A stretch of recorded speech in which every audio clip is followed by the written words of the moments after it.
So, having looked at the various investigations that we would do for a patient of acute pericarditis, let's look at the management of acute pericarditis.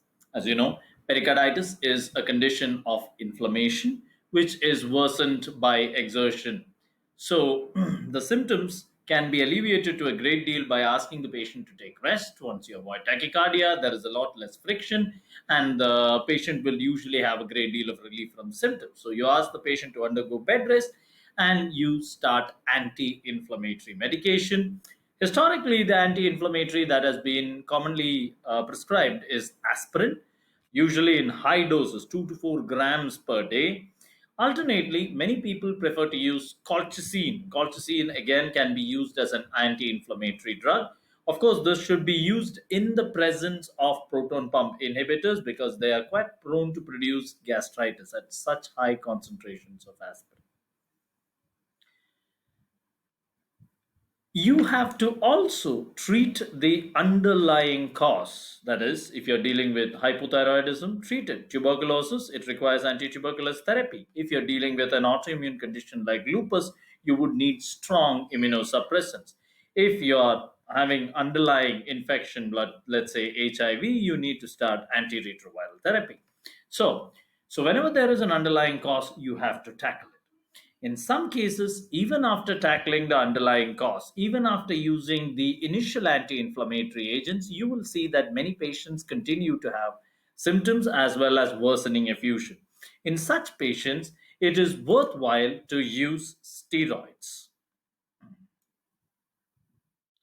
Steroids are used at an equivalent dose of prednisolone at 1 milligram per kg per day. So that is, you're going to give a 60 kg individual about 60 milligrams of prednisolone. This is usually given about 2 to 4 days. A very short course of steroids usually produce a good response and drying up of the pericardial effusion.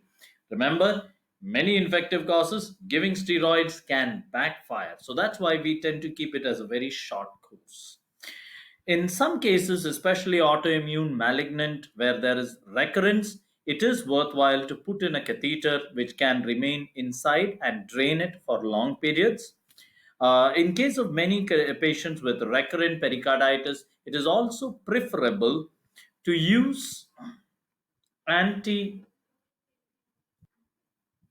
in conditions where you have recurrent pericardial effusion, it is also preferable in many patients to use long term immunosuppressants like azathioprine. So, this is rarely done. It is usually done in patients who have autoimmune conditions with multiple times there is occurrence of pericardial effusion.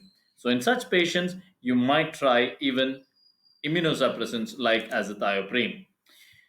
Tuberculous pericarditis is something that you should pay special attention to, very common condition in India, and you will see that almost all patients of tuberculous pericarditis should be treated with anti-tuberculous therapy and prednisolone at zero point 0.5 milligram per kg per day. That is half the usual dose that I was telling you. So 30 milligrams in a 60 kg individual. But this must continue for a much longer period. Generally, we continue the steroid for up to 2 months and then gradually taper it in tuberculous pericarditis.